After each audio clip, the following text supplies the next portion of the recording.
Hey now, regards and good wishes, people of the world. The statement, everything means nothing and nothing means everything, has taken on a new meaning in these times. It seems that all the things that make us human, all the mundane and miraculous, have been declared meaningless, while the mindless nonsense, the useless nothingness we vomit into the universe from our digital devices and counterfeit existence has been given preeminence. We have failed the ultimate test, or at least we're failing it. We're collapsing humanity because no one told us not to. Can we turn it around? Let's get into it, shall we? 4, 3, 2, 1. Lift off and the clock has started.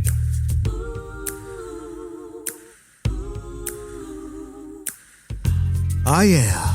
Good morning, good afternoon, good evening, and good day to you all. I hope this message finds you truly well and joyful, and that you have not surrendered to the darkness. Thanks for joining me here on OGI. I'm your host, Scott Schroeder, always flesh and blood, never AI generated. And I am grateful for a little bit of your valuable time. Your active support helps the show survive and advance. Wherever you're consuming this, please do all the things like subscribe, rate, and whatever else the algorithm overlords demand. Story time with Scooter. My name is Scott Schroeder. I was born in 1969 on a United States Air Force base west of Tokyo, Japan, to American parents, one from Western New York and the other from North Georgia. From the age of 2, I grew up in Marietta, Georgia, about 20 miles north of downtown Atlanta.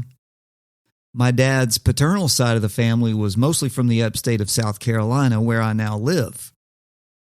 When I was a little kid, between the ages of 7 and 12, I would pack up and ship out every summer with my grandparents, Nana and Granddaddy, and we would make our way east to a farm that was in the family, belonged to someone. Don't remember who, doesn't matter. Near McCormick, South Carolina, just over the Savannah River, and a million miles from much of anything else. The old house sat among persimmons, pecans, and pines at the end of a very long dirt driveway on I don't know how many acres, but there wasn't another house anywhere near us. There was electricity, but we had a well for water, which I fetched when I was old enough, and there was no AC. We brought food and provisions, but we also fished most days and ate what we caught, along with beef and game from friends and neighbors and fruits and vegetables from the trees and garden. There was work to be done to maintain the house and the land, from which I was not excluded, but much of my day during these weeks was filled with roaming and play. Some evenings, people would drop by and we'd all sit on the screen porch and snap beans, and I'd listen to the old folks talk and tell stories until blue hour, when it was dark enough to chase lightning bugs or fireflies, depending on where you grew up. Dark was bedtime, when everyone would wash up and we'd lie in bed with the windows open, listening to the crickets and the sound of Ernie, Pete, and Skip calling the Atlanta Braves game on the radio. In the mornings, we were up at first light because the body, in its natural state, is attuned to the rhythms of the sun. And the day held whatever the day held. Chores, play, nothing. Every now and then we'd drive the 20 or so miles to the big town of Abbeville, where my granddaddy was from and many of our relatives still lived, just to drop in and visit with folks. On these days, my grandparents would also take me to the Five and Dime in town, and I'd get an ice cream cone. These were great days. After, really, I don't know how long, we'd pack up and head back home to the big city suburbs and air conditioning and my friends in school. Regular old middle-class, normal life with all of its minutia and routine and comforts. So why in the hell am I telling you all of this? This isn't an influencer marketing campaign for simple life homesteading or decluttering. It's not a tale of way back when things were so much better. It's not a story about living in the past or romanticizing how things used to be. I rather enjoy air conditioning supermarkets and Amazon Prime.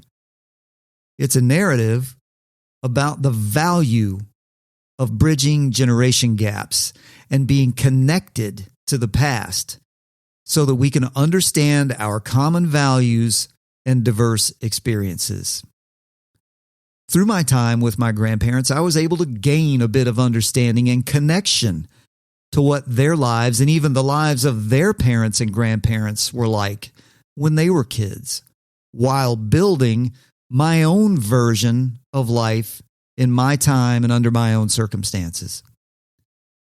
For a couple hundred generations, you had to make a giant leap across time to find any significant, meaningful differences in the daily lives of people.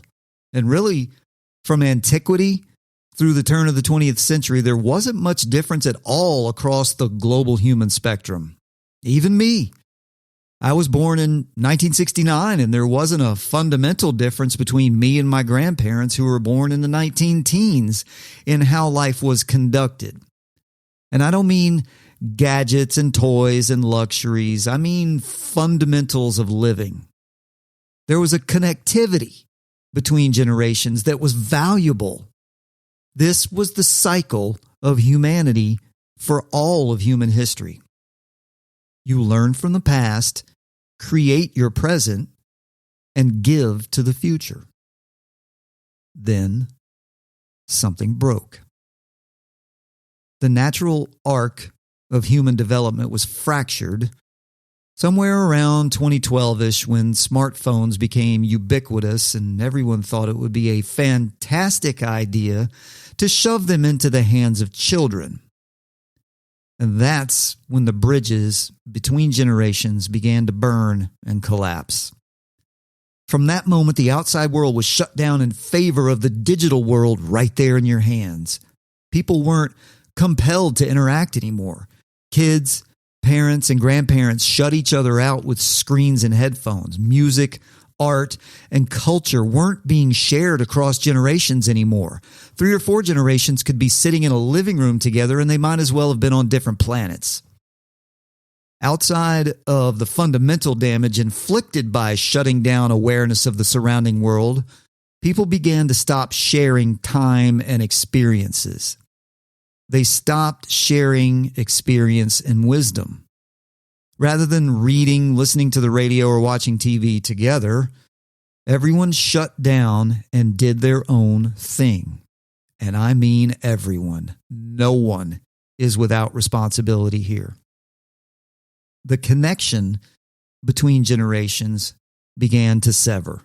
Even worse, the digital silos being erected became portals for unchecked thought viruses emanating from the most dark and evil recesses of the World Wide Web. The worst of which was the ability for those whose goal for about 150 years has been the destruction of the family. The ability for that entity, those insipid creatures, to pump this message nonstop directly into the developing minds of children. The basic message: your parents, grandparents, and by extension everyone in society older than you is ignorant, evil, and worthy of nothing but to be destroyed. And here we are. Boomers, Gen X, Millennials, Gen Z, Alphas can't and refuse to understand and relate to one another and seemingly all hate and trash one another. Seems like the mission to break society is near completion. There's nothing revelatory here, folks, because, and I want you to go look this phrase up under things that make you go, There's nothing new under the sun. I'm simply hollering universal truths into this microphone that you've been conditioned to believe don't matter or are irrational or false. There has always been friction between the generations. It's normal and it's healthy.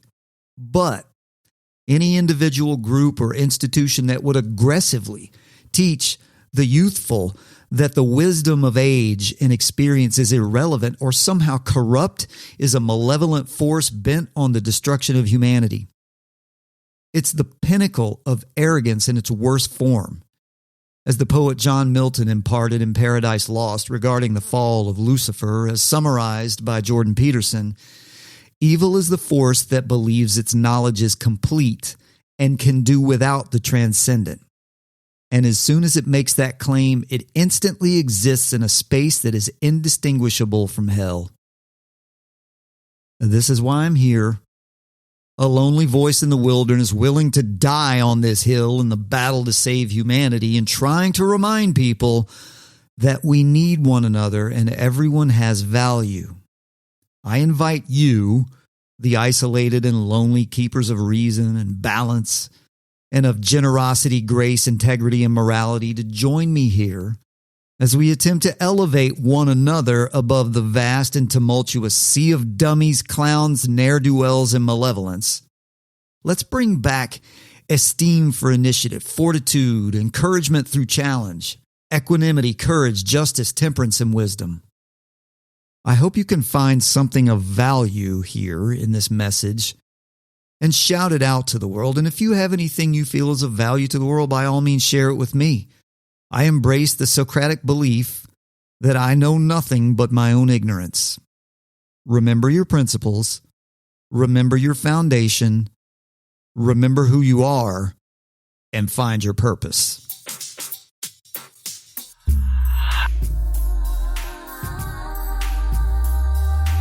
And that is enough to ponder for now. This episode is dedicated to those lonely warriors still fighting for the preservation of humanity in a detached world. An OGI can be found on Spotify, Apple Podcasts, Riverside.fm, Podbean, and everywhere else in the podcast universe. Episodes and content will also be posted on all the socials and YouTubes and whatnot. Please subscribe, rate, and review. Become part of the family. Your active support is critical. And as you go forth today, remember that life is all trial and error. Try to do better than yesterday. Live, laugh, love, be mindful, be fit, and be authentic. If that's all you have, today will be a good day. Peace out, homies, and see y'all next time.